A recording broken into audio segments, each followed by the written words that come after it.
We call it the Vegas syndrome. Every day is different. Never gets old. Yeah, whatever happens in Vegas usually ends up at UMC. We got an emergency situation here. I was the little red devil in pasties, bringing out the sin in everyone in Sin City. And it sounded like somebody punching a watermelon. Nothing surprises you in Vegas anymore. As I'm running and closing the distance, I hear gunfire. Think of your wife, think of your kids. Be arrested on arrival. We're in trouble. He was rolling back out on the line, unclipped. I saw him just drop. He's mangled, he's torn up, he's a mess. He really had a hard time making heads or tails of his anatomy. It just looked like ground hamburger. That's always the risk we run in this town. They just lose their inhibition, and they do dumb things. Fire medical. Excuse us. 911, what is your emergency? It doesn't matter what you want. You can find it in Vegas. High end to low end, and everything in between. A few miles from the Vegas Strip and all its glitzy glamour is Fremont Street, a freak show of in-your-face, out-of-work, pushy performers from everywhere, hustling tourists for tips. I'm out of shape, I'm an old guy with long hair, and I play heavy metal guitar, and nobody expects to see that out here. I lost my job as an auto mechanic. One night I woke up with a dream, and in my mind it was Cupid. Went out there and it just took.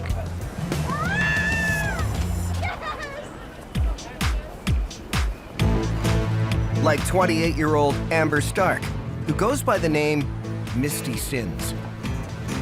Well, this is Sin City, so obviously there needs to be someone down here bringing the sin out in all these tourists. Come get your picture with the devil, folks. After all, you are in Skin City. I was the little red devil in pasties and a G-string. Some of the characters just tend to stand there and wait for people to approach them. From being down there 4.5 years and watching, I see that they don't do as well as the characters that actually drag the customers in. It's not your average 9-to-5 job. Misty relies on the kindness of strangers for her tips. I'll just be flirtatious. I always tell them, you know, come get your good luck photo with the devil, or welcome to Skin City. She doesn't really have to, you know, try to draw them in. They just automatically come to her. It's a rowdy place, especially at night when the tourists arrive, drinks in hand. I always watch out for her, and if I can't, you know, I have somebody down there. When you got a wife that's down there, you know, about 90% naked, then the people want to grope and get handsy. Shame on you! Shame on you! I've had people that have come up behind me and licked my body parts, tried to stick things in my body parts. Pretty stupid things that I'm sure their buddies, you know, talked them into trying, or I dare you. And so, yeah, people get pretty crazy. But sometimes the attention can get out of control.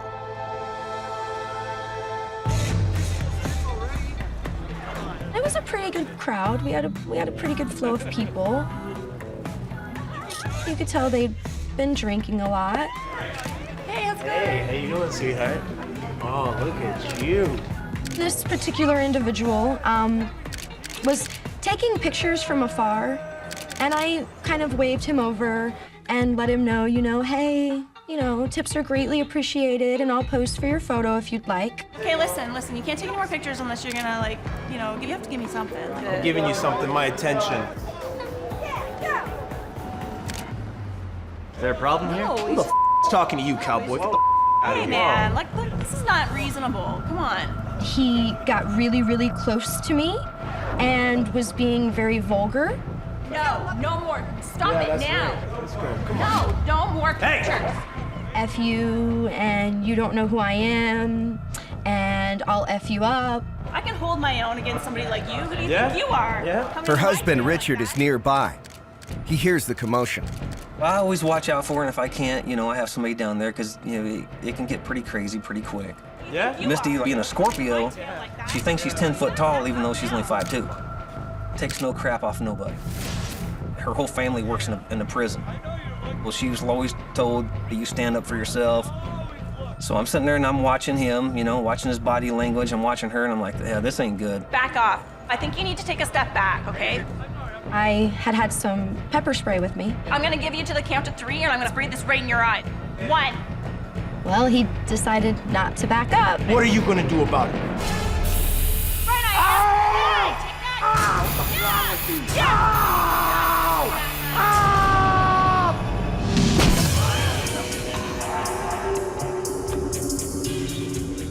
He roundhoused her and hit her right above her ear.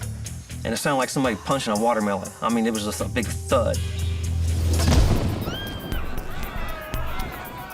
Richard comes to his wife's defense. He hit her and he hit her hard. Never knocked her out. And I'm thinking, damn, somebody hit me like that, I'd probably be out there just passed out. But no, she was mad. She's down, but she's not out. Yeah? What are you gonna do about And he's kind of hunched over, and he's got this devil on his back. And he's going like, you know, trying to thrash her off. And her tail, so I don't know whether to laugh or jump in there.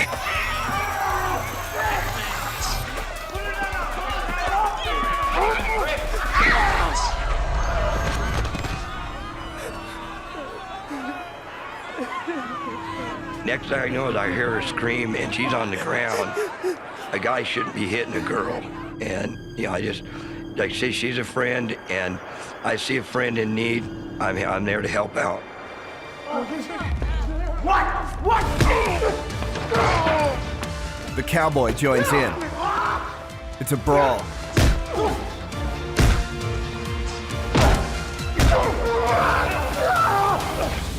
Despite being pepper sprayed, the attacker fights them off and makes a run for it. The guy got up and took off running into Binions. I couldn't chase him because characters aren't allowed in the casinos. When the dust settles, all eyes turn back to Misty. She would definitely look like she was, like, you know, out of it. She was crying, so, you know, again, I knew, you know, she was hurt bad. And because, you know, she's a tough girl, so for her to cry, you know, she would have had to have been really hurting. Someone in the crowd calls 911. When the paramedics arrive, they can tell something is wrong. What's going on here? Hello, ma'am. What's your name? I couldn't see straight. Look at my nose. Okay. Everything was crisscrossed. I was very disorientated and I couldn't really tell who was moving or where they were going or where I was at exactly. Can I drive her? They said, well, if she keeps asking the same questions, then it's serious.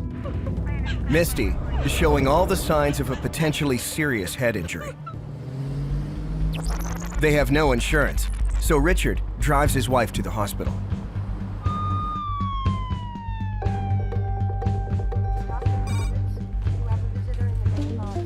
To breathe or to bite down or to try to talk was really, really painful. At the hospital, Misty gives her real name, Amber Stark. And while she waits to see a doctor, a nurse fits her with a neck brace.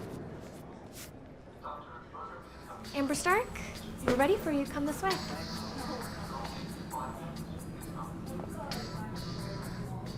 Dr. Keaton Patel is on duty.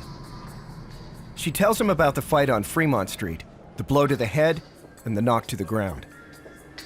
Obviously, she's from Fremont Street, dressed differently, so nothing surprises you in Vegas anymore, and I think I don't get thrown back as much as I used to. Just look straight at me, please. First, Dr. Patel looks for external signs of head trauma, like bruising around the eyes or bleeding from the ears.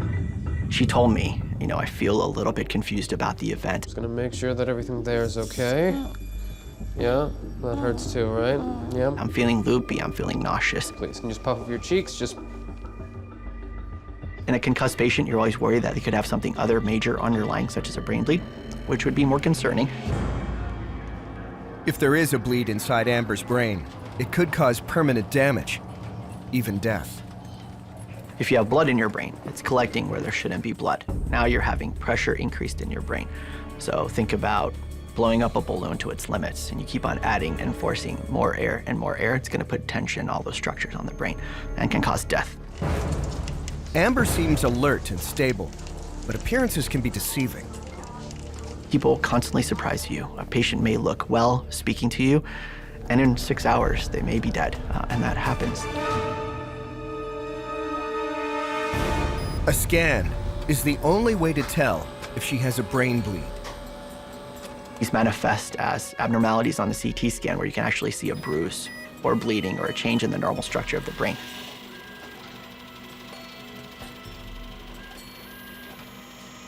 That kind of scared me. That really let me know this is pretty serious.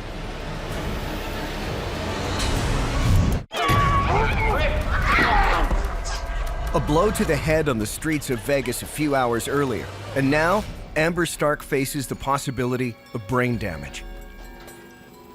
If there's bleeding inside her skull, her life could be in danger. I wanted to be detailed. I wanted to make sure I saw everything, make sure she didn't have a neck injury with this head injury, make sure there wasn't any other signs of trauma. The news is good. Dr. Patel finds no sign of a brain bleed, but he does spot something. Amber actually had a fracture in the medial portion of her eye on the left side. That area is actually called the lamina papyrisa, which is Latin for paper thin. It's a paper thin bone. And so if you get a high enough impact like Amber had, which is this punch, it can cause a fracture of that area.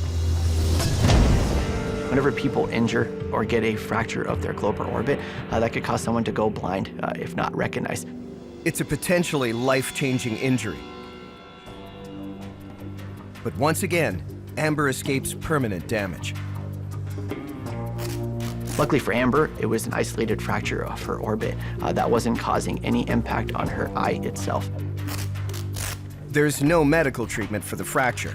It will heal on its own. But she does have post-concussive syndrome. Some people have concussions for 72 hours. Sometimes symptoms can last for a year. You're gonna, have severe migraines, you're gonna get headaches, you're gonna have discomfort in your neck, no sleeping for a certain time frame. They did give me a dose of pain medication before they released me to try to ease the pain some.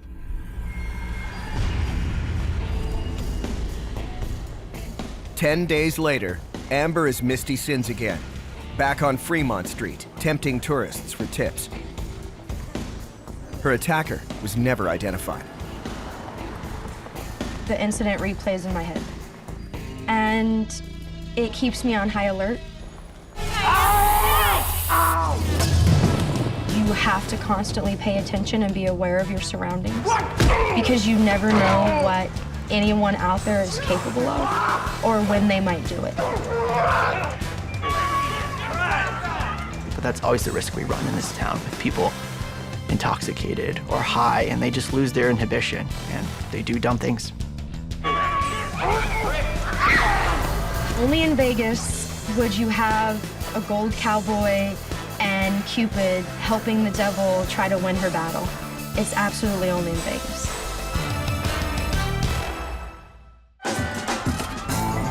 It's called Sin City for a reason. People come here to drink, gamble, and go crazy. It's business as usual for cops working downtown. Every night is a gamble. What's unique about Las Vegas is that you have the Strip and downtown. Those areas are unique because it's not a community that you're policing, but it's an industry. It's the tourist industry. You see some off-the-wall things. You never run into the same thing twice. You never know what you're gonna get. In March 2010, officers Mike Madland and Chris LeBlanc are on duty. Tonight, they're in the southwest part of town when they spot something suspicious. We see a vehicle go by, and we see the occupants inside watching us, watching them. They run the tags through the computer. Vehicle ends up coming back stolen. This particular vehicle matched the description of a car that was involved in a shooting the previous night. They tail the vehicle, but the driver ignores them. It just kind of cruised around at the speed limit, just failed to stop. They pursue the stolen car for a few blocks. Finally, headquarters gives them permission to run the car off the road. Basically roll up on the back quarter panel of the vehicle and give a little nudge, and then it'll spin the car out. 9 times out of 10, it kills the engine. 2 men get out and make a run for it. Other officers now involved in the chase nab one of the suspects. The other bolts over a wall and runs through the backyard of a nearby home. Officer Madlin goes in foot pursuit of the suspect, and I follow Madlin to make sure that he's got a team member there to back him. As the suspect races through backyard after backyard, a police helicopter tracks him and makes a dangerous discovery. Air unit advised both of us that the suspect had a firearm. LeBlanc races to catch up. He's about 50 yards away from Madlin. As I'm running and closing the distance, I hear gunfire. 2 shots ring out. I thought the gunfire was directed at me.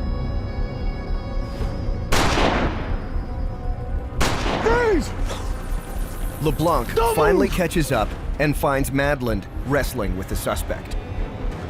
I see the suspect's actually leaned up with a firearm in his hand, pointing at Officer Madlin's head, like he's gonna execute him. He has no choice.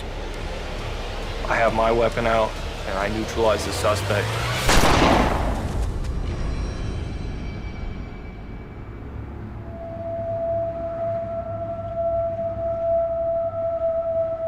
That's when LeBlanc realizes Madlin has been shot. Madlin stands up for a short moment and then collapses. 911 emergency. Oh my God, there's a guy. He's got a gun. Is he inside or outside? He's outside in our backyard. There's a helicopter around. Oh my God, I don't know if they got him. I think they're shooting. Mike. Madlin has been shot twice. His bulletproof vest stopped the first. The second is in his right leg. Down. Shots fired, I repeat. Officer down. The entire pant leg was saturated with blood. You could see him fading. You know, there was really no expression. All the color had changed from his face, and, you know, he was just gasping for air. The only thing that was going through my mind was, we can't have one of our team members die like this. It's not gonna happen.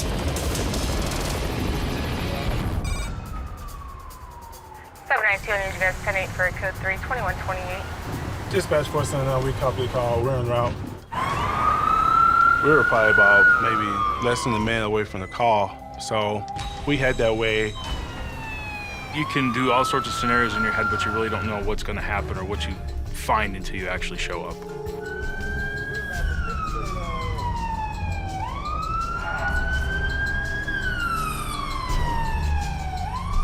It was just chaos. There was a black car that was halfway in the street, halfway on the sidewalk.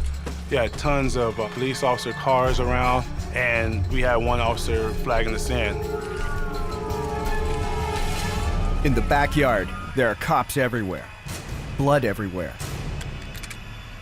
A lifeless body of a man, and Officer Madlin is bleeding from a bullet wound to his leg. As soon as I looked at him and I seen the color of his skin, I was just like, okay, this is real. Madlin is 31 and a 3-year veteran of the force. He's married and has a 3-year-old son. Just by the amount of blood that there was, I was thinking that it hit an artery in his leg. Oh, stay with me, man. I was holding his head, talking with him, trying to keep him awake and alert. Stay with me, Mike. Come on. Just reminding him, you know, hey, you got to pull through this. Think of your wife. Think of your kids. Oh, stay with me, man.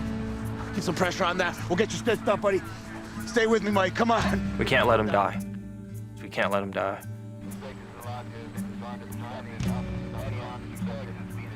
We immediately put a trauma dressing on there, wrapped it up, and made sure that nothing bled through. It did bleed through a couple times, and we just added more trauma dressings to the wound. Mike is bleeding to death, and there's nothing they can do to stop it. We delayed the bleeding. The only thing that could stop it was surgery.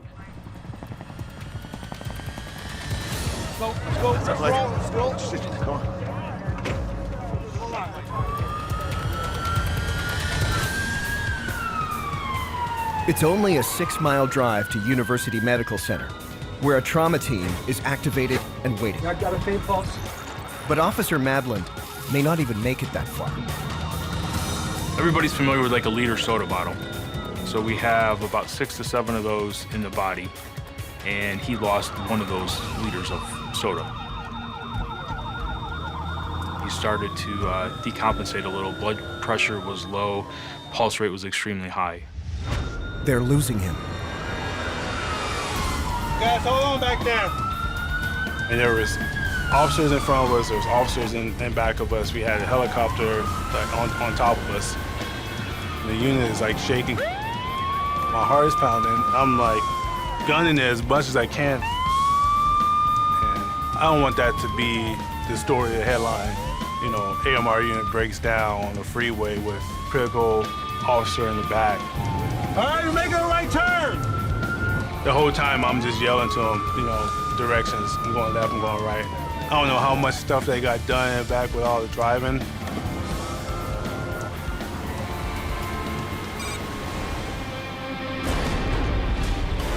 Trauma surgeon Dr. Terry Lewis is on duty when the ambulance pulls in. They were coming fast. They hadn't done a lot of other care. This is a case of load and go. One single GSW to the right femur. Tacking at 160 BP 70 on 50. It's going on 2 large 4 IV. In the resuscitation bay, things take a turn for the worse. Eyes rolled back. His BP's tanky. He was unconscious. He's coding. Arrested on arrival. That right away is, we're in trouble. No pulse. Everybody clear. In Las Vegas, doctors fight to save the life of Officer Mike Madland. He's gone into cardiac arrest from a gunshot wound. The immediate concern with somebody that's exsanguinated to the point of a cardiac arrest is that this is probably a femoral artery or femoral vein injury. Half of them die at the scene, half of them die in the first 24 hours. As doctors try to restart Mike's heart, his wife gets the call no one wants. I got a phone call from one of his friends on the department. He told me that Mike was shot and I need to get to UMC. There was probably just like 100 things racing through my mind. I felt like I could barely, I was shaking a lot. Everybody clear. No pulse. 300, 300. In the trauma unit, doctors work to restart Mike's heart, at the same time pumping him with blood just to keep him alive. Once the heart stops, you got to circulate that fluid to keep the brain activity going and everything. Everybody clear.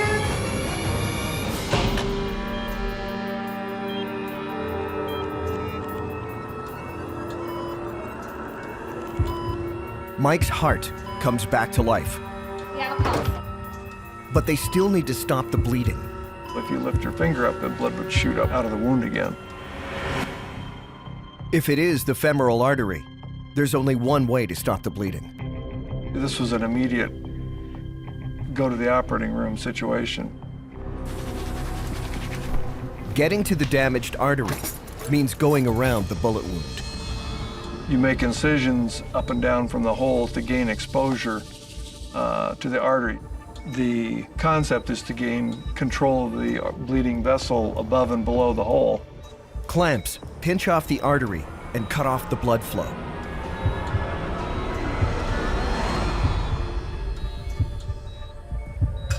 We're ready for the vascular repair. Then everybody calms down, slows down, take a breath, and you can then organize the repair of the vessel. Okay, let's have a look. The bullet has torn through a good chunk of Mike's artery. Sometimes that may be worse than if it was totally cut in half, because if a blood vessel is totally cut in half, it will tend to withdraw and constrict, and sometimes that will slow down the blood loss. If it has a tangential cut like this, the vessel's held open and continues to bleed.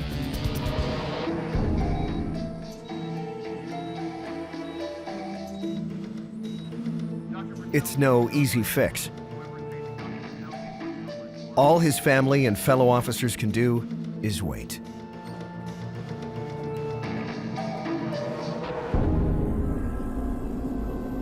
"8 hours and 80 units of blood later, Mike is wheeled out of surgery. He's still clinging to life. Toxins have built up in his leg from the lack of circulation.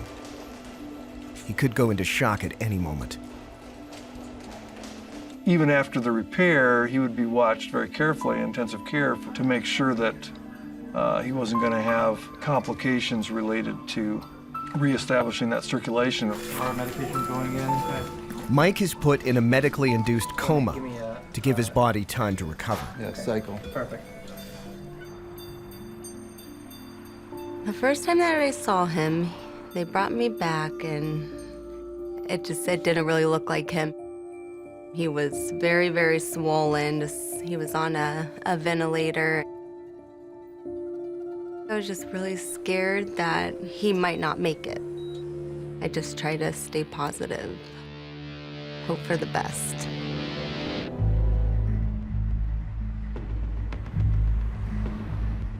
A setback. Mike develops compartment syndrome. Pressure builds up in the leg, killing blood vessels and reducing blood flow to a trickle. He goes back into surgery. And he required an extensive fasciotomy, or a cut of the skin and the muscles of his leg, because of the pressure that was building up in his leg. These incisions allow the leg to swell so that it doesn't shut off the circulation. His legs got infected a couple times. He had to go back and forth to surgery, and I remember they were just talking about how he might lose his leg.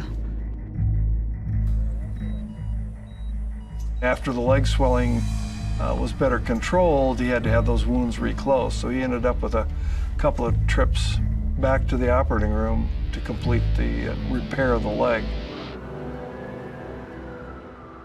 After 8 days in a coma, after 5 operations, after losing almost half the blood in his body, Officer Mike Madland wakes up.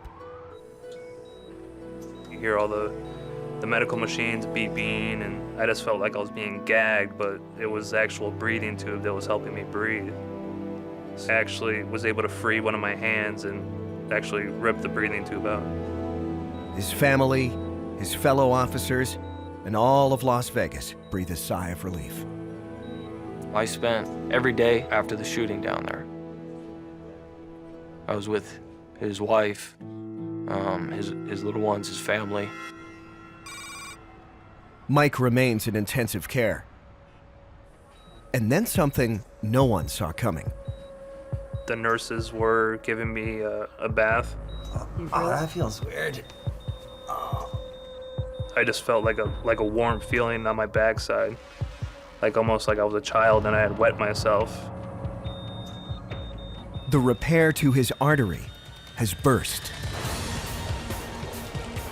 He's had an arterial repair, and now he's got this bleeding from the site. There isn't any diagnosis workup. We just need to find out where the leak is. If surgeons don't find that leak, Mike Madland could lose his leg, or worse. You can bleed to death from that just as well as the initial injury.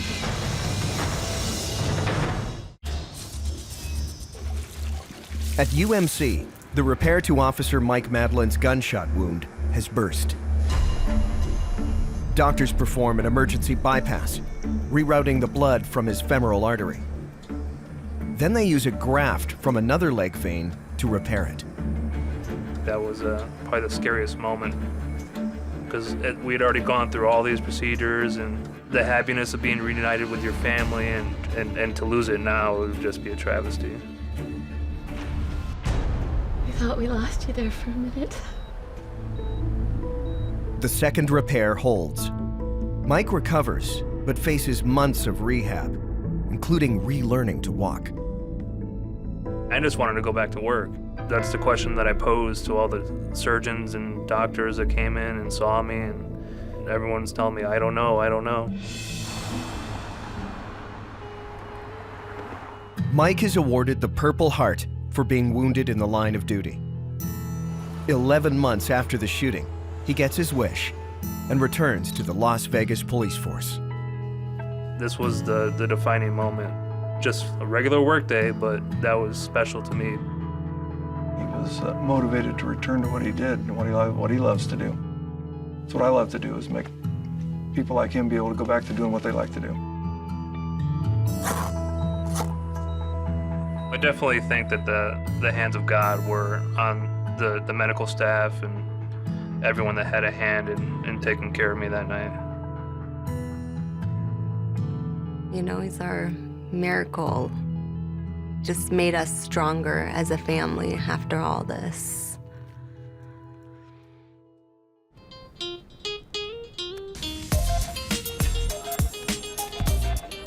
There's more to Las Vegas than gambling and nightlife. Outside the Strip, people take to the mountains for the thrill of ziplining across Bootleg Canyon. Zip lines were on top of the mountain, which looked over the entire city. It was very pretty. People also like a good adrenaline rush while they're in Vegas, and we were definitely there for that. 26-year-old Kevin Johnson and his best buddy Chris Dunkel left California and headed to Sin City to work as zipline guides. It just sounded like a really good idea to go, and we were young and had a lot of life in front of us. It's a dream job for two single guys. I think it was fun in a lot of ways because of all the people you were able to socialize with. People go there for vacation and they want to go all out and party. Zipline by day, promote the business, and party by night. We went to a lot of the hotels, we went to a lot of the pools. Some of the customers would give their hotel cards to us. We would also tell them about, hey, we work at this great zipline. Yeah, there were a lot of girls, but, you know, we were just young and single, and we just had a lot of good times. This fall morning is no exception. The guys start the day on a routine shift, running tourists across the canyon. Yeah! A lot of people were scared when they went up. They're paying a good amount of money, so while you're ziplining, you want to keep them entertained, and there's a lot of things you got to put into it. Yeah, dude. Chris guides the first group. When I was getting off the zip line, we were walking up to the next launch with our group. And Kevin and the other guide were coming in.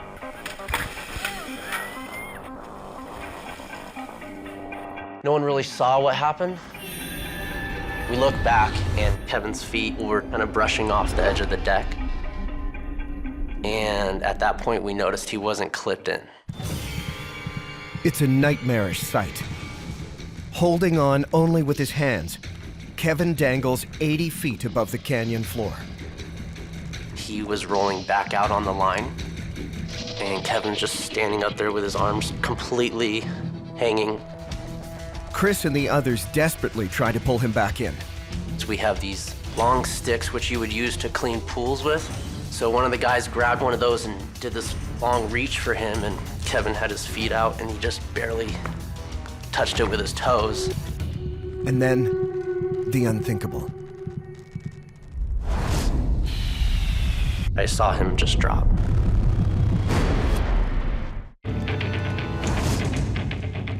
"20 miles from the Vegas Strip, a scene of horror. Zipline guide Kevin Johnson dangles unclipped 80 feet above Bootleg Canyon. And he was actually smiling, but I think it was the fact that he realized I'm screwed. And that was really hard to watch.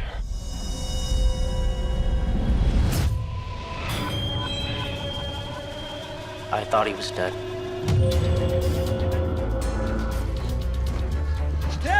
Well, at first, it was all reaction. It was very steep, and there's a lot of rocks.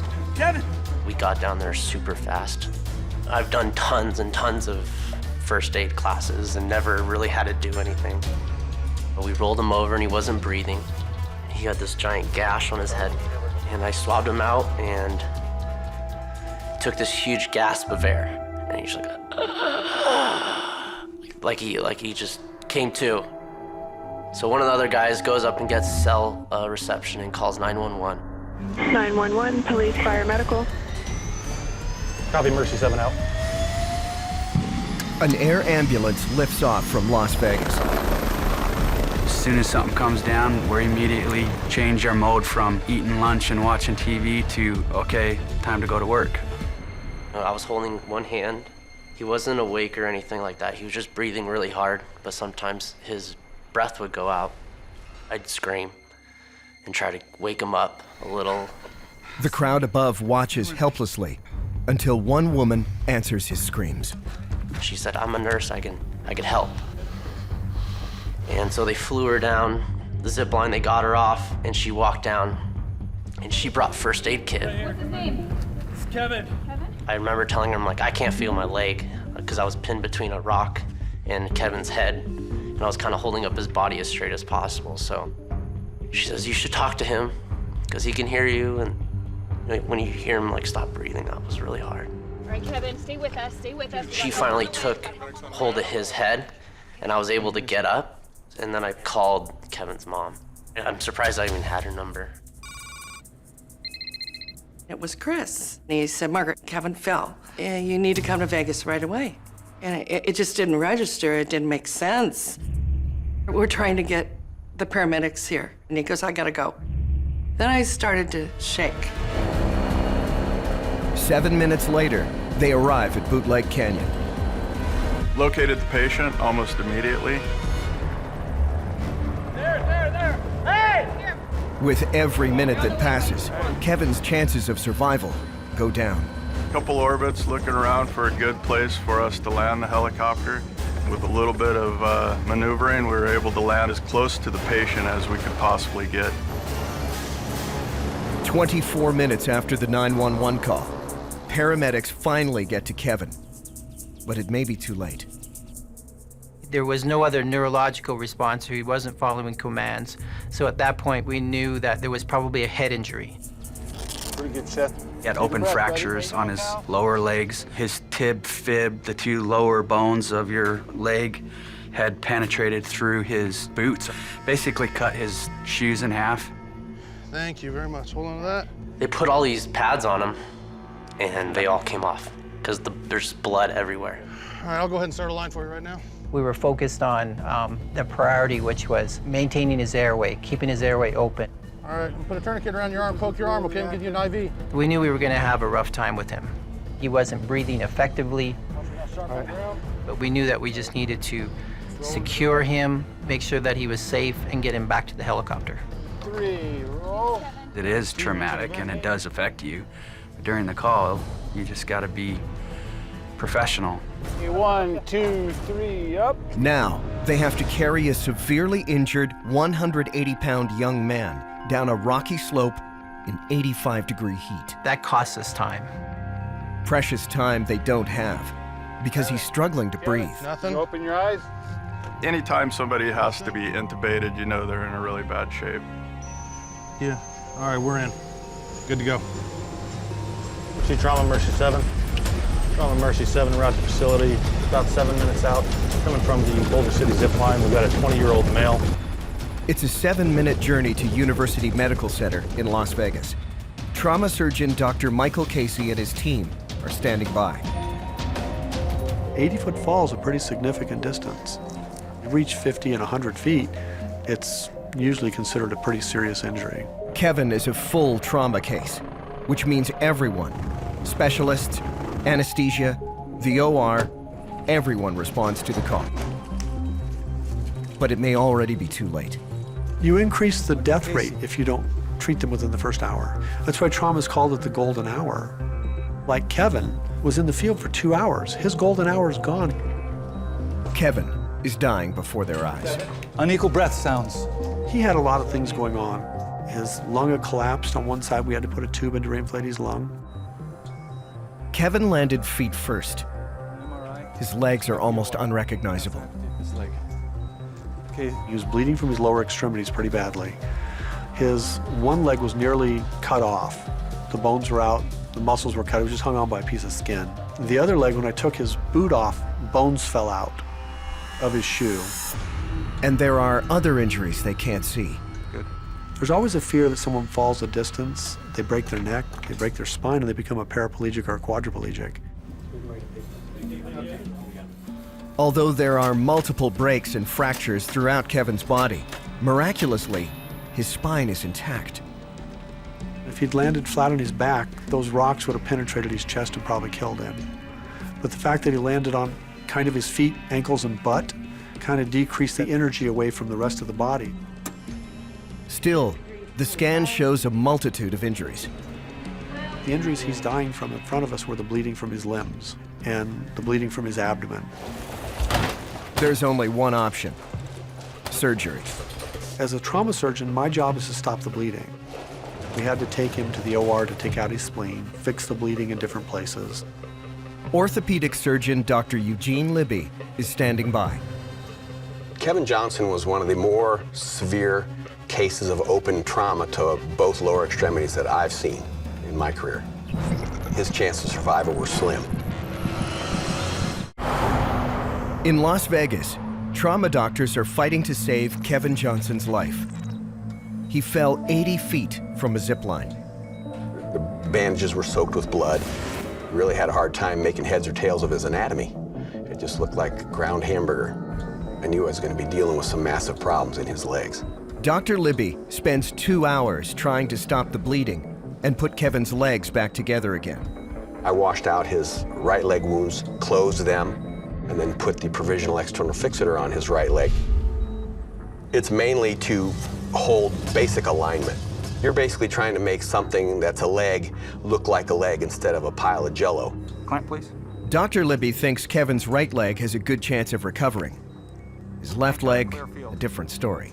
The artery, nerve, and vein from his distal leg down through his ankle and foot was not only lacerated into 2 different pieces, but it was shredded. I did not want to amputate the young man's leg right at that time. You know, as anything, we all feel horrible. I wanted to get other consultations with fellow physicians for them to put in their opinion. But Kevin's problems don't end there. He has a bleed on his brain. The pressure inside his skull is building, which could kill him. They put him into a coma and take him to the ICU.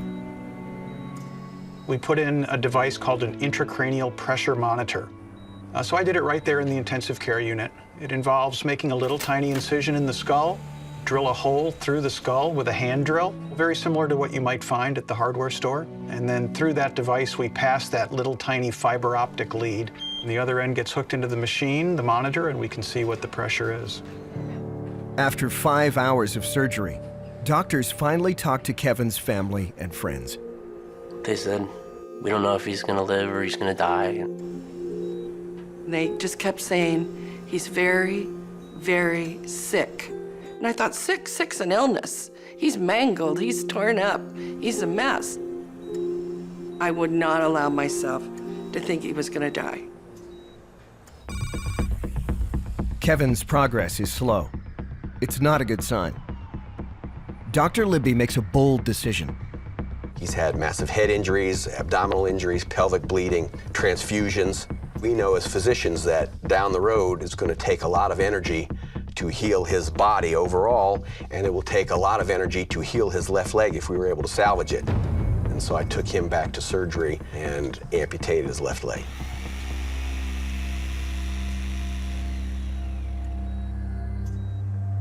I mean, it's such a helpless feeling. We weren't doctors, and we had to, all of our trust was in their hands. Those of us that were there kind of clung onto each other, and we got through that day. And then came the next day, and the next day. The surgery pays off. Kevin's body is now healing faster, and the swelling in his brain is stopped. But he remains in a coma. I just kept rubbing Kevin's arm and his head and talking to him like we were, you know, we're all here, we're all with you.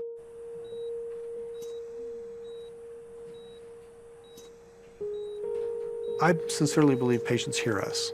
I think they don't process and don't have memories, but I think that we still have to talk to them. And I think people, even in a coma, need to be talked to. A person's level of anxiety can contribute to his ability to resist. Maybe all that talking paid off, because one day, after 3 weeks in a coma, Kevin opens his eyes. He's opening his eyes. Kevin? And we all were like, oh my God, he's alive. He's alive, he's under there. Take your time, take your time. That was kind of the beginning of his awakening. Every day, a little bit more. Okay. Kevin. I was just thinking, oh, wow, this is a crazy dream. I gotta get out of here. It's your dad. It's your After dad. 5 weeks at UMC, Kevin is transferred to a rehab center in San Diego. There, he becomes aware of the full extent of his injuries. He has a long road of recovery ahead. I knew how severe it was, but I knew that I was going to be okay. I just instilled that in my mind. I'm going to be fine. Kevin's right leg is still the most severely injured. Over the next year, he fights to keep it, but infections and more surgery in the future bring him to a turning point. He decides to amputate his one remaining leg. It's a courageous decision. Once I amputated the leg, I felt tremendously better. I was really able to recover from my injury and begin, because that was able to get me more active. I changed my diet, I changed everything, and I'm even healthier than I was before my injury. I definitely know that. It's a miraculous story of survival and determination. A story he's compelled to share. I could use this injury as a crutch for the rest of my life and sit around and collect disability and play video games or something like that, but that was never me in the first place. Kevin now reaches out to other amputees to let them know there is hope. Let me say, it feels great to be walking up here because this is something very new for me. When I could really grasp hope and see it in other people's eyes, that's one of the most powerful feelings. When things like this happen, you never know how you're going to react, and you just keep moving forward. We have our son, and he's a bigger, better version. Yeah, he's amazing. There's not enough things that I will ever be able to say to the people that helped save me, from the paramedics to the nurses, doctors, family. I love all of them for what they've done.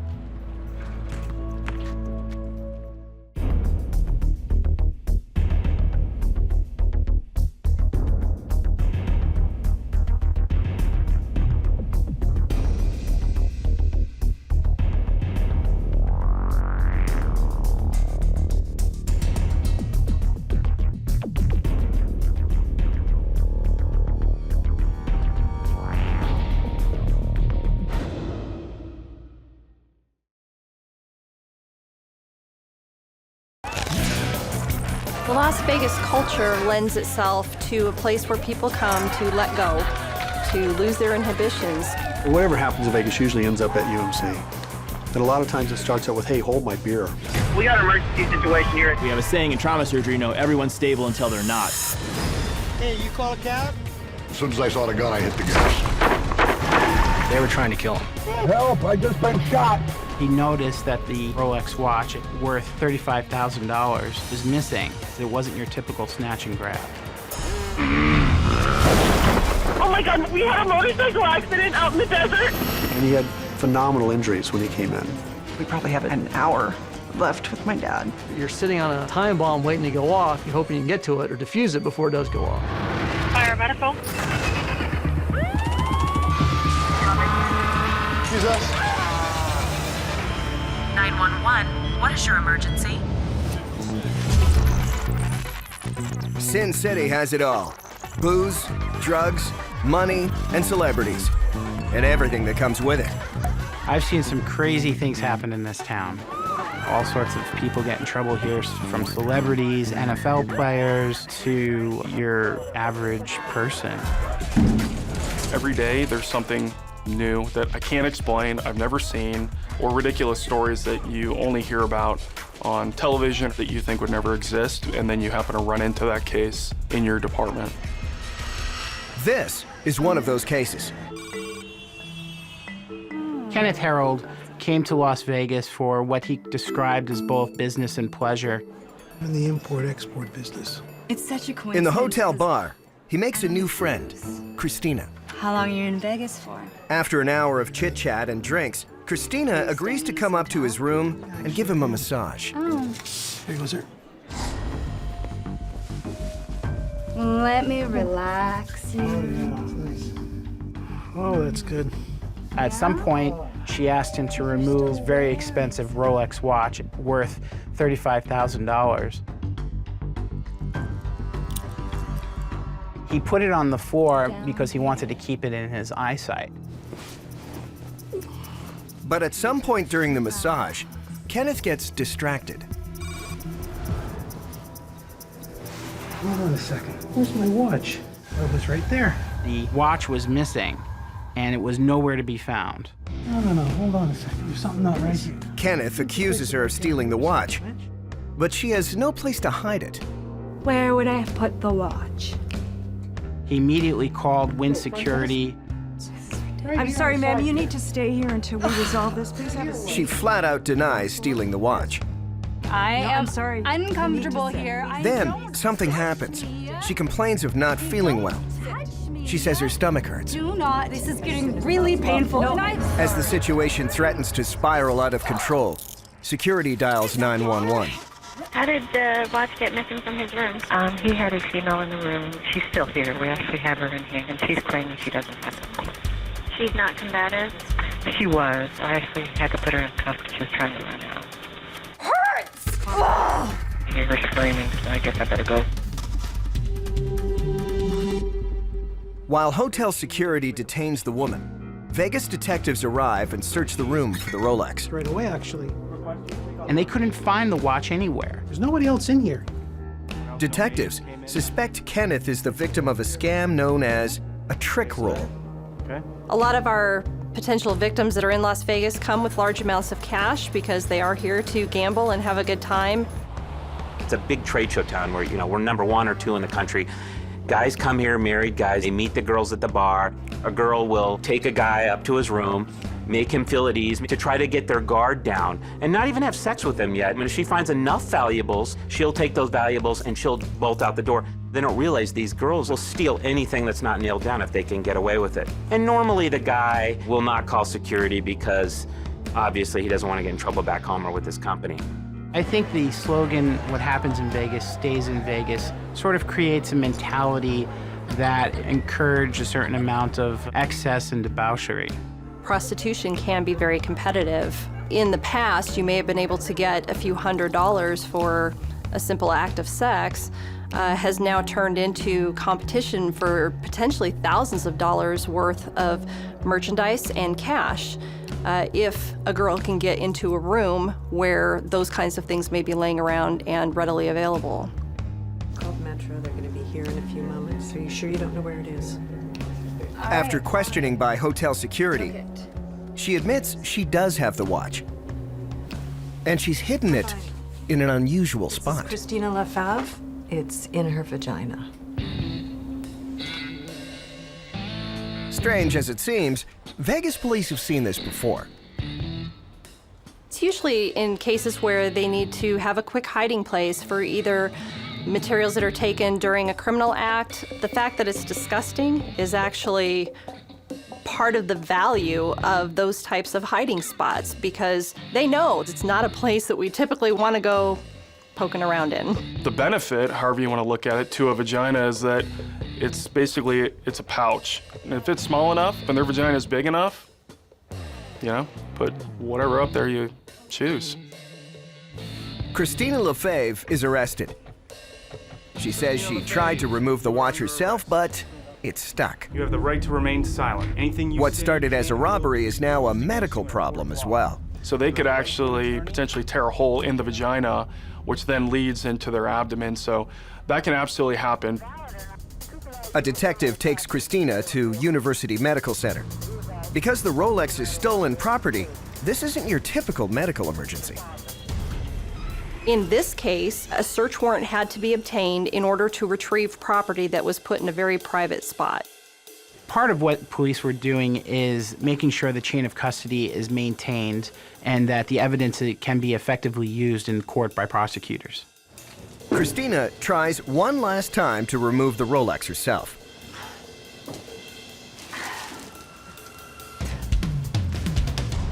It was so far up there, and probably the bulkiness of the watch itself prevented it from being removed without medical assistance. It's not the first time UMC has dealt with similar cases. I've seen jewelry, credit cards, money, spoons, knives, forks. I've seen PVC piping that people have made their own sexual toys. I've seen metal rods, highball glasses, and light bulbs, candles. This to me was probably one of my favorite. It was a shower head still connected to the piping that the shower head connects to. And a favorite in Vegas? Gaming chips. The big money ones. The girls goes right in there, takes those chips, and if they're caught or they feel like they're going to be captured, they will place them in an orifice. They'll do whatever they can to hide that object. I actually really get a kick out of some of these cases because they are unique, and I'm not super specific with my friends and colleagues, but let's just say I have some of the best stories of any dinner party I ever attend. The medical implications can be serious. And they wait till they're sick, which could be fevers, chills, or they perforate. A judge sends a search warrant to the hospital, but medical staff still needs a patient's permission. Christine, is it? I normally explain to the patient, I have nothing to do legally, I'm just here to help you out because I'm worried about your health and your condition. Christina agrees to the internal search. The first step is to x-ray her abdomen. And there it is, the $35,000 presidential Rolex watch. Now, how to get it out? Because the watch is evidence, a police officer is present while Christina is examined. Okay, just feeling around here. It's a very uncomfortable situation to be placed in as an officer, but the nature of our jobs as first responders, we're many times placed in that situation. Doctors use an instrument called a speculum. Because the watch is stuck, they don't want to cause any damage in removing it. So a speculum's plastic or metal, kind of looks like a duckbill. It opens up so you can get a nice look into the vagina itself. You can look for tears, injuries, or foreign bodies. The watch is bulky, with lots of edges, but there's no sign it's damaged the lining of her vagina. Let's see where it is. The next step? Okay. Retrieving the evidence. Sorry, am I hurting you? A little bit. Okay. Anything with sharp edges could actually potentially tear a hole in the vagina, which then leads into their abdomen. A tear in the vagina could cause seeding of bacteria into the belly, which could then spread systemically throughout your whole entire system, which could lead to something we call sepsis, which that itself could lead to death. In Las Vegas, medical staff at UMC are trying to remove a stolen $35,000 Rolex watch lodged in a woman's vagina. Anything with sharp edges is definitely dangerous from a standpoint of perforation, injury to the vagina, rectum. All right. She tried to remove it herself, but it's stuck.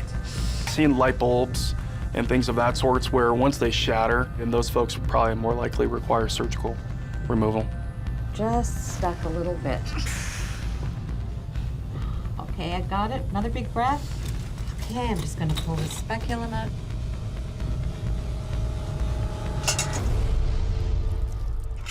And there's your watch.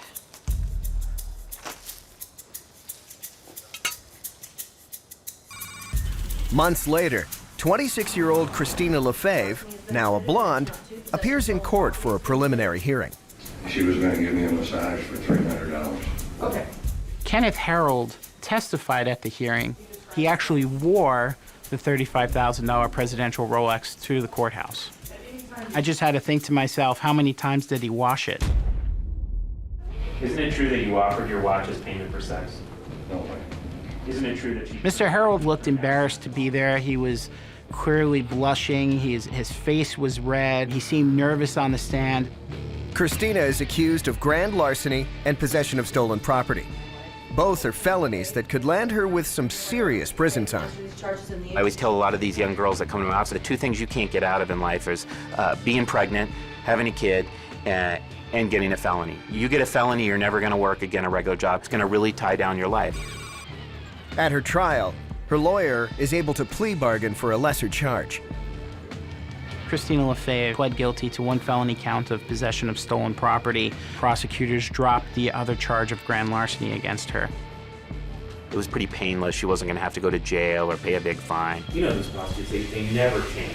Well, no, I don't. This one has changed. I'll trust you on that, Mr. Rasmussen. They rarely change, Your Honor. I can tell you that. I've done this a long time. This one's changed. I didn't think it would happen. At the end of the trial, the judge asks Christina what she wants to do with her life.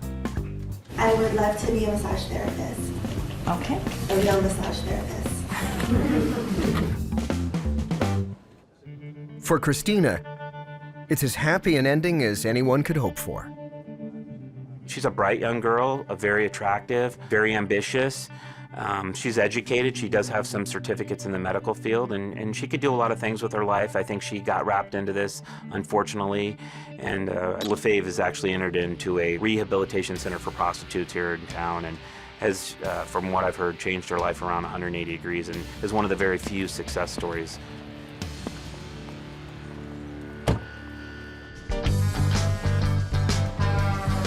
Vegas wouldn't be Vegas without taxis. With so much to see and do along that 5-mile strip, cabbies are an essential part of the Vegas experience. I've been coming to Las Vegas since the late 70s. I needed a 24-hour town. That's all there is to it. I'd like to be able to wake up at 4 in the morning and go eat a steak. There's nothing like it in this world. No doubt about it.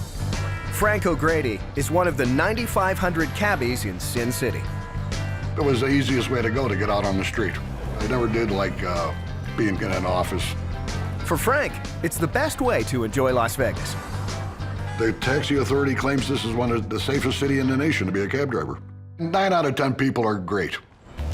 But the 10th can be a killer. 3917, Copper Stone. It's Frank's first call of the shift, Copperstone Court, a residential area a few miles off the strip. Check. Put in my GPS and head on up there. And it was a cul-de-sac. Like most Vegas cabbies, Frank has security cameras in his taxi. It was a well-maintained street. I mean, all the addresses were lit up on the houses. So I got to the bottom of it, and there was a kid sitting on a utility box. Hey, you call a cab? Yeah, that's me. I said, okay, come on, let's go. So he walks up to the car. He says, well, my uncle's inside the house. I'm going to go get him. While I'm inside, do you want me to get you water? I'm inside for some water. You want some water or something? No, thanks. You sure? Yeah. Anything? No. And with that, I heard something behind me. I turned, and I got an automatic pointed at my head. As soon as I saw the gun, I hit the gas.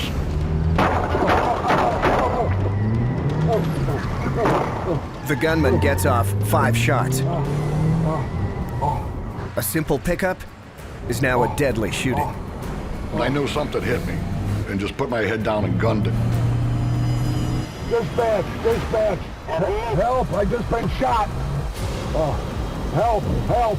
I didn't really hear the gunshots, to be quite honest with you. I just knew I was hit, and I was bleeding. Stay with us, Frank. We'll get someone there as soon as we can.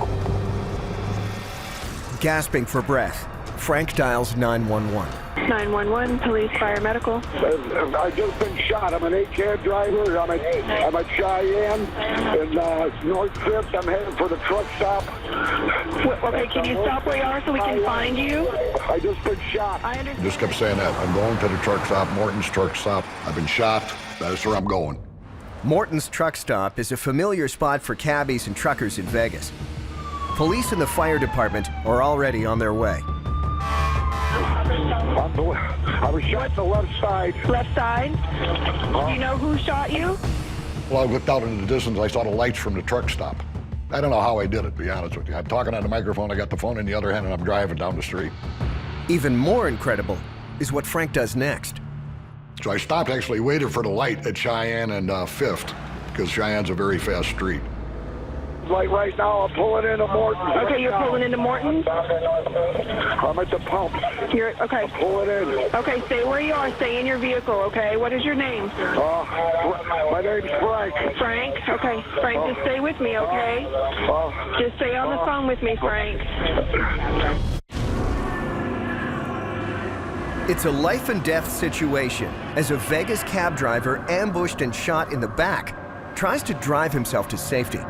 Okay. Stay on the phone with me, okay? I'm bleeding badly. I understand. There was a lot of blood. I could feel myself slipping away. I'm losing it. The 911 dispatcher calls for the nearest ambulance. Incredibly, one is parked right next to the truck stop. I was really shocked when they told us that the call was on the exact corner that we were on. He was probably 15, 20 yards away.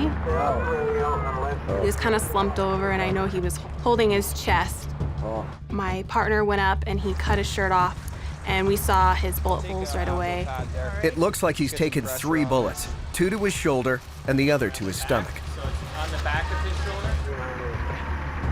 We got him buckled up, we got him into the ambulance, and just then, that's when the fire department pulled up. Hey, I got him here. Bullets are unpredictable. It's hard to say where they're gonna go. It could have bounced around. It could have hit any organ in his chest cavity. Frank, how you feeling? He could probably have a collapsed lung because he was shot in that area. Frank has lost a lot of blood. There's no telling if he'll live or die. Take a deep breath in for me, Frank. He had that pale, ashen gray look. We're listening to his lungs. We're making sure that he's moving air like he should. It's an 8-minute drive to University Medical Center, where Dr. Casey Thomas and his team are standing by. It's a rare night, especially on the weekends, that you don't get at least one gunshot wound. We always think of it as the Strip, and it's fun and an adult playground, kind of, but Vegas has its nasty areas off the Strip. We see a lot of stabbings and shootings here in Las Vegas.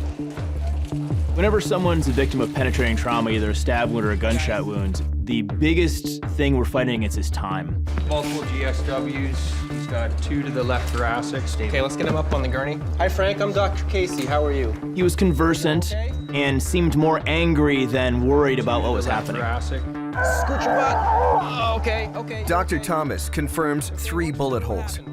1 in his left shoulder, 1 in his lower back, and 1 in his stomach below the ribs. Okay.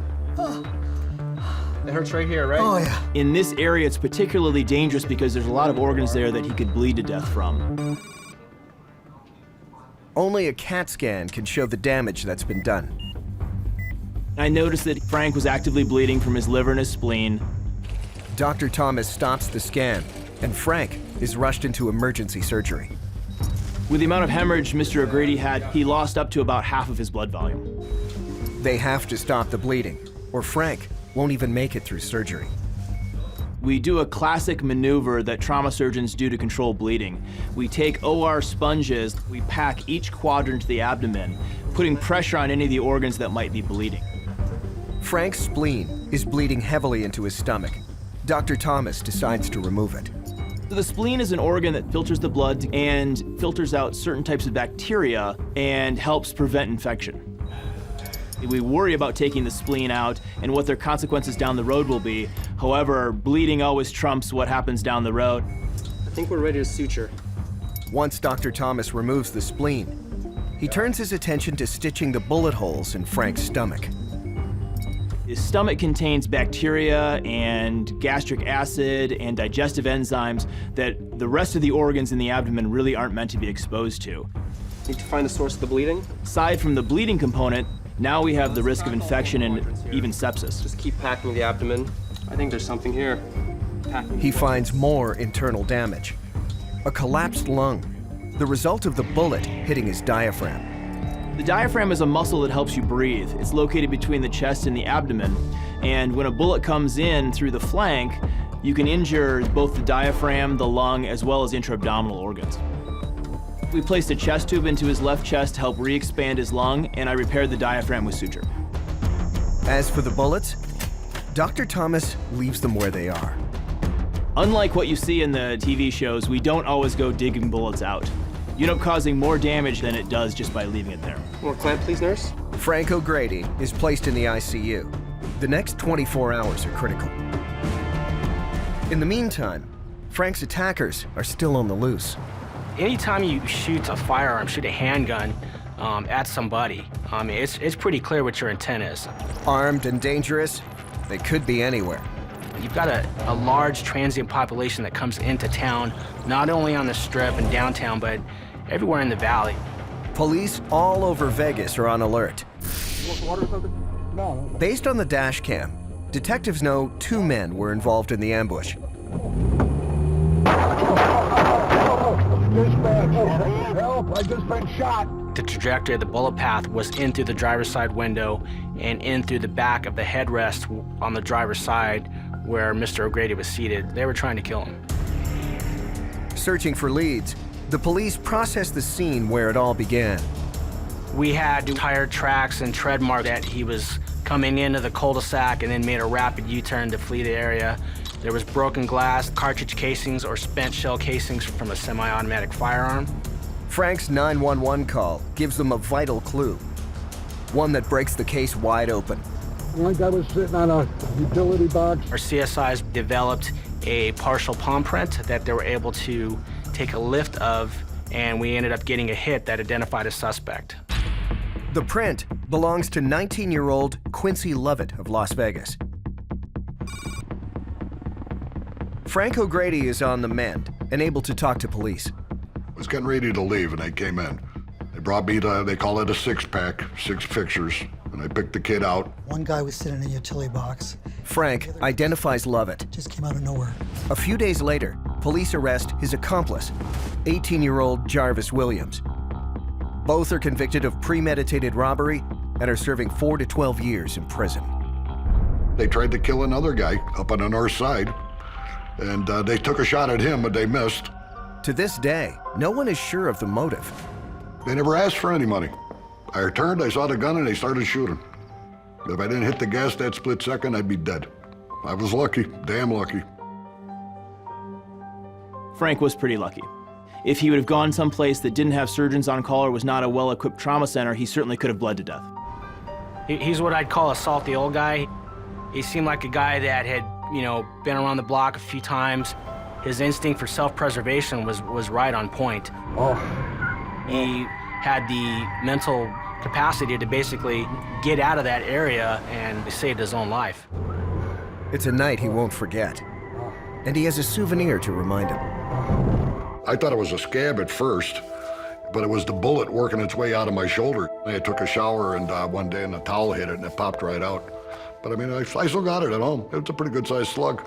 Apparently it was in a bad location somehow. The doctor didn't go into detail, but they said, we'll work its way out. And sure enough, it did 30 days later.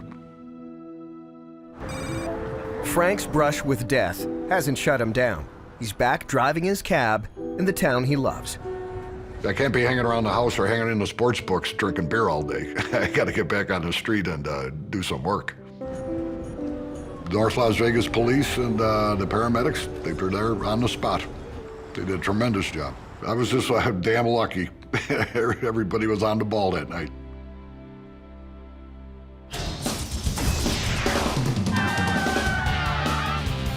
Las Vegas is the ultimate urban playground. But drive in any direction outside the city, and you'll find miles of desert. And some of the best off-road trails in the country. Especially for dirt bikers. A lot of trauma in this desert. ATV accidents, motorcycles, rollovers, people driving too fast, people driving drunk and hitting people. Yet the lure of the ride keeps the thrill seekers packing those trails. Like 52-year-old George Laws of Las Vegas. The Wells Fargo bank manager has been riding dirt bikes since his early 20s. George did amateur motocross, and he was pretty good, but he did sustain injuries when he was younger. So, against my wishes, George had purchased his motorcycle, and he was excited about it. His need for speed became a family affair. Quad riding, dirt bike riding is a very popular family pastime that we like to do every other month or so. It's Sunday morning, and George, his daughter Christina, and her husband Jeremiah head outside the city and hit the desert sands. My dad has a dirt bike, we have a couple quads and a razor. We had decided to spend a little family time, enjoy the day and ride on our toys. Very rarely did we run into other people, which is why we enjoyed going out there. Christina and her dad spend the time riding around on their quad. I was driving, so that wasn't very much fun for him. I told him, it's getting late, I have to get home to the baby. And he said, let me have one more ride, and then we'll go. So George heads out on his dirt bike for that one last ride. What do they say? On such tiny wheels, fate turns. I never thought that he was gonna die. While tourists get their kicks on the Vegas Strip, George Laws gets his riding his bike in the desert.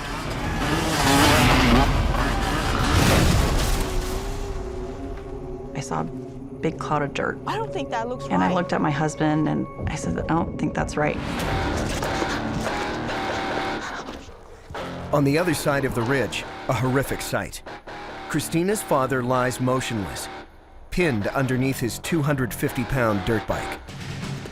My husband, his first instinct was to just get it off. His helmet is cracked and twisted. George is bleeding from his head, and he's not moving. His breathing wasn't very good, and he was in pain. I can't even mimic the sound he was making, but I could tell that he wasn't doing well. It was just sheer panic, and just immediately called 911. Paramedical. Oh my God, my dog's bleeding everywhere. We had a motorcycle accident out in the desert. And who's bleeding? My father. Okay, is he awake? He's making noise like he's in pain. He can't breathe. It's sideways to covering his Listen nose. to me. Stop talking and listening, okay? Hey. Where Yes, are I'm you? sorry. I'm trying to figure that out. I had to really calm myself down to try to figure out where I was and how to describe how to get there, because there was no address. Okay, I'm gonna breathe. Okay, we go past Durango, past Mount Charleston, then there's another off-ramp. After that, there's a dirt road to the right. We're about a mile, maybe, down that dirt road. It's a half-hour drive outside the city, in the middle of nowhere. For Christina and Jeremiah, it's an agonizing wait. Oh, Daddy, just keep trying to breathe, okay? I'm gonna stay on the phone with you until they get there, okay? Okay, thank you. As long as he's breathing and making noise, that's all that matters. It was a terrifying moment not knowing what's going to happen and what to even do next. Nothing you can do right now. Okay. Just hold his hand and tell him you're there. They're almost to the Paiute exit now, okay? Okay. Oh, can you hurry up? You're almost there, okay? Oh. It felt like forever for the paramedics to arrive. Okay, I'm gonna help you. Can you see the rescue, honey? Yes, I see them. Okay, come on, guys. Right away, paramedics know George won't last the 35-mile drive to University Medical Center. In my heart, I knew something was severely wrong. They had actually intubated him on the desert floor. The sounds that I was hearing were blood in my father's lungs. They had to life flight him out, or he would have no chance in surviving. Paramedics radio for a helicopter to meet them at the closest main road. We just got the call over the radio. Motorcycle down, one passenger. You don't really get a whole lot of information usually until, you get there.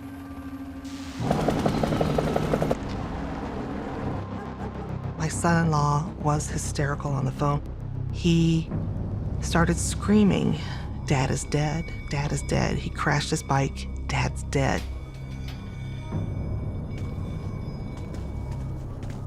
I instantly was in disbelief, and I thought, this can't be. He's my whole world.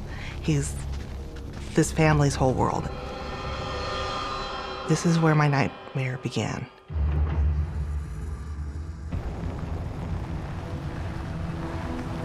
On the ground, paramedics drive George off the dirt road to meet the helicopter. Because we were quite a ways in and the helicopter could not land.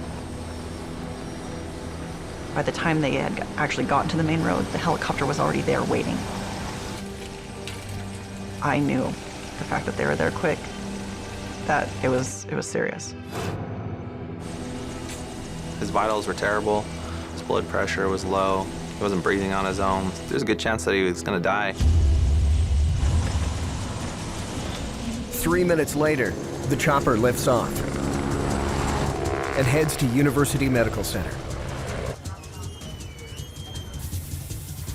Trauma surgeon Dr. Michael Casey is on duty this Sunday and activates the team. We knew it was a motorcycle crash at a high rate of speed, but that's all we knew. Some kind of motorcycle accident. Paramedics worry that George may bleed out before they even get there. With blunt force trauma, you can kind of tear your organs apart, your liver, your spleen. Then the bleeding goes into your abdomen. His blood pressure was going down. Your blood pressure can only go down so much before you don't have one. You want to think that everybody's going to make it.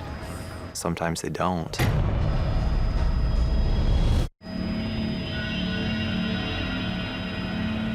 One last dirt bike ride in the desert, and now George Laws is fighting for his life aboard a helicopter en route to UMC in Las Vegas.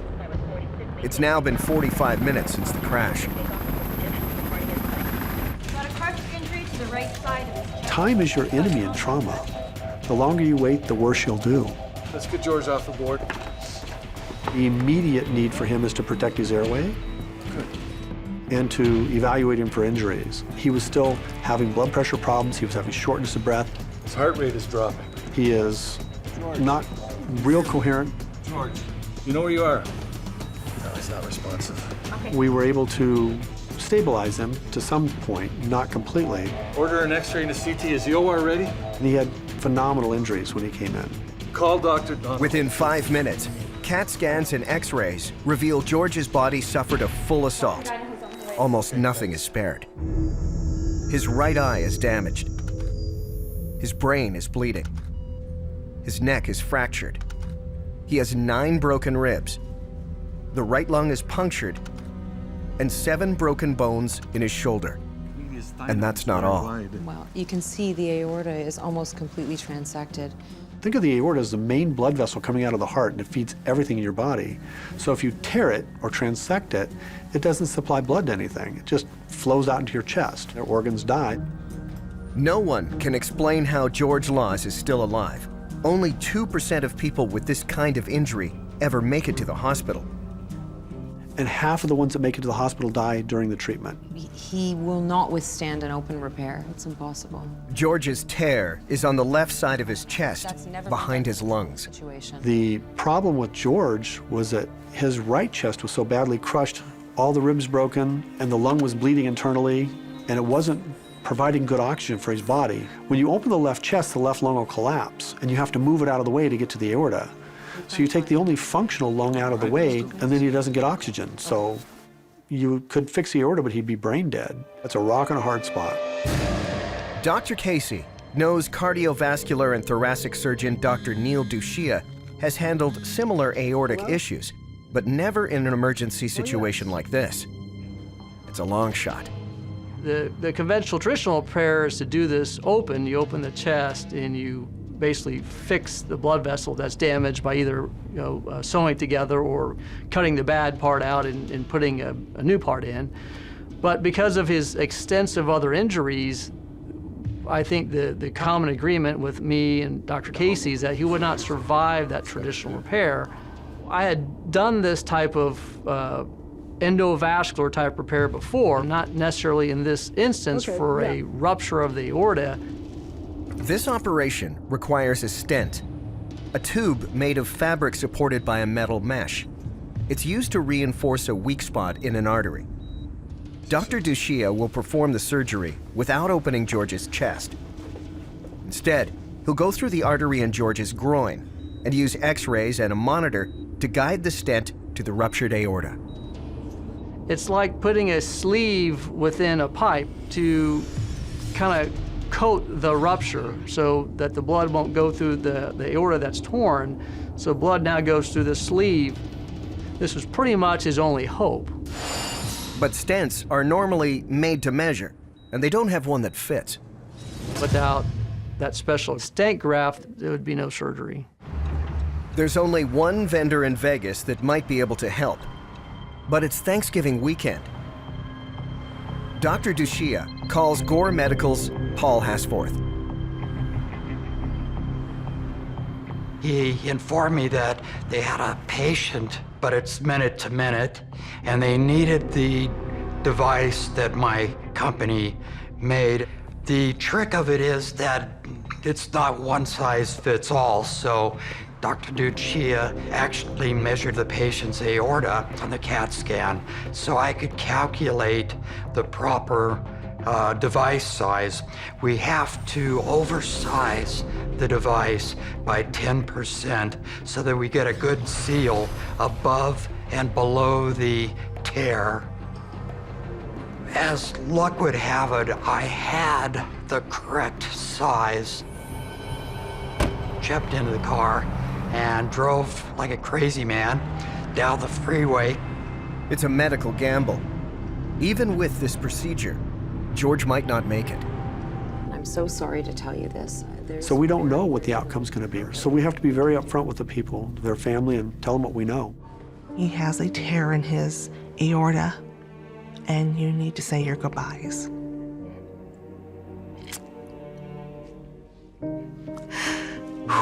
So sorry.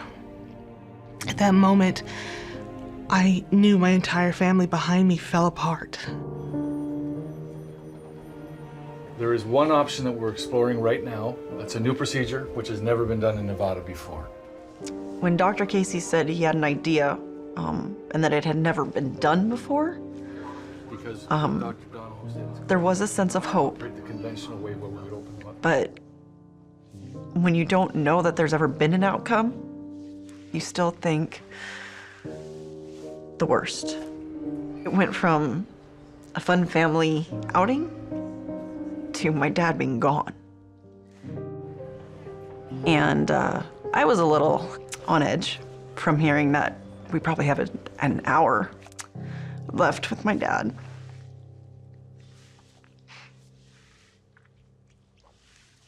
I had actually collapsed into my cousin's arms. Our whole family had gotten there so quickly because they all knew that this wasn't good. So I don't remember all the details, but I just remember my mom grabbing whatever pen she could find as signing the paperwork just to get the process started. All right, thank you. Thank you for trying. George is prepped for surgery, but there's still no sign of Paul Hasforth and the stent that might save George's life. There's only one thing standing between George Laws and death, a stent graft that may or may not fix his torn aorta, but it hasn't arrived yet. It's about a 20-minute drive to the hospital, and I'm looking at the traffic, looking at the speedometer, and then I'm looking at my phone in anticipation that, oh, what if the doctor calls and says, go home, Paul, the patient didn't make it. My blood pressure was off the charts. We had the femoral arteries exposed. We had everything waiting. Unless you had the stents, you can't get in and do anything. I walked in, I was a little overwhelmed. The patient was on the table and everybody, he's here, we could start now. We open the artery and we put wires and catheters up, and we shoot what we call angiogram. They release a special dye into the blood vessels around George's heart to make the tear visible on an X-ray. Then we make some measurements of how long the graft is, and then once that's done, then we deploy the graft.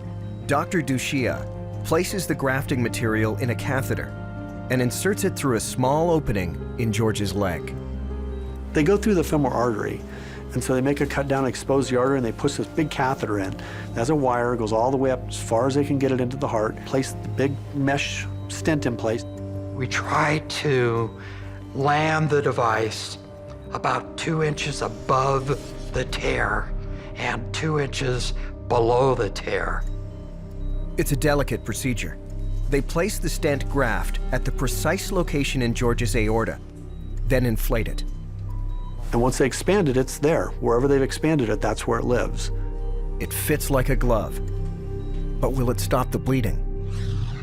We shoot another picture, angiogram, to see if the torn artery is actually bypassed or sleeved, as you will, and it was. The angiogram after the procedure looked really good. The bleeding stopped, and you saw a nice, perfect wall again. Dr. Casey came back in that room and said it worked. It worked. It was absolutely a miracle.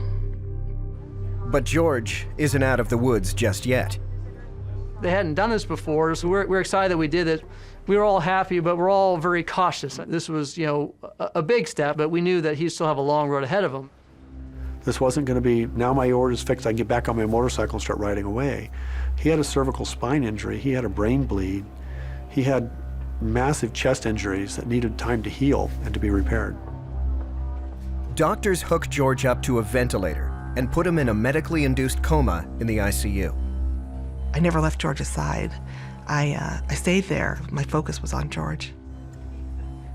We're gonna get through all these injuries and he's going to heal. Those are his exact words. Dr. Casey said he will heal. He had to be put in an ICU right away, and we managed his blood pressure, his brain bleed. We put people in different states of consciousness for control of their blood pressure and control the injuries to their brain. In his case, it was both his aorta and his brain. They're actively bleeding in the brain. It causes pressure and damages the brain. But if we control their activity, we can decrease the injury effect of the brain. And it helps the brain to heal. The next problem for George was ventilation, because even though his left lung was working, his right lung was terrible.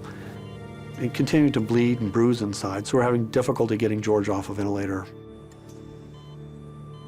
The first week in the ICU, my mom and I, we switched off in the room to be with him. I would work all day and then I would come and I would try to be with him as much as I could. I remember laying down and falling asleep in his ICU room. One of the nurses just came and shook me. She said, "I can't have you sleeping, but just lay your head the other way so nobody can see you're sleeping." While George is in a coma, surgeons make repair to the broken bones in his neck and his shoulder. 10 days later, doctors think George is well enough to begin the process of waking up. That was very hard to watch him go through. George, you're at UMC, you were in an accident, and to watch the terror in his eyes because he couldn't remember, he didn't know what was in his mouth. He couldn't move. I got knocked out during the accident, so my memory of the accident is none. I have no memory of it, but what people told me. The police say George hit a slope on that dirt road. The bump knocked him off the bike. He was then dragged about 174 feet before the bike landed on top of him. They had actually thought he was going to pass away, just from the crash site alone. They kind of estimated his speed, I want to say 80 miles an hour. We're not too sure, and nobody will ever know when he lost consciousness, but I think that's the way God intended it to be, so that you don't remember these things sometimes. After 17 days at UMC, George is released into a rehabilitation facility. Miraculously, he hasn't suffered any major brain or spine damage. George represents really, really exceptional patient care. UMC Trauma Service provides that kind of care, and thankfully we're in a system where we have consultants like Dr. Dushia that are willing to come in and deal with these problems when you just make a phone call.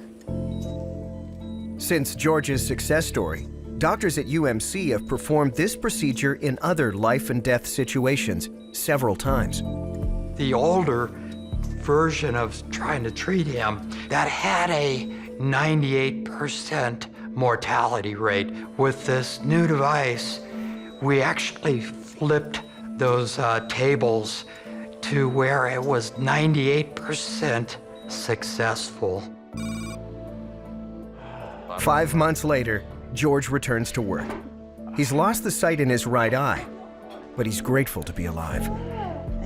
I am pretty amazed that I'm still around, and I credit Dr. Casey and that amazing team that took care of me. He feels bad. He feels very bad about it, that he feels he put the family through it. We don't feel that way. We feel very blessed that he's still with us to have those feelings at all. We can't. It's very hard to explain how much you love someone. And then when you go through an event like this, your love feels even bigger. Yeah. I made sure he never got on that bike again. Not on my watch. Choosing between the bike and the wife definitely won.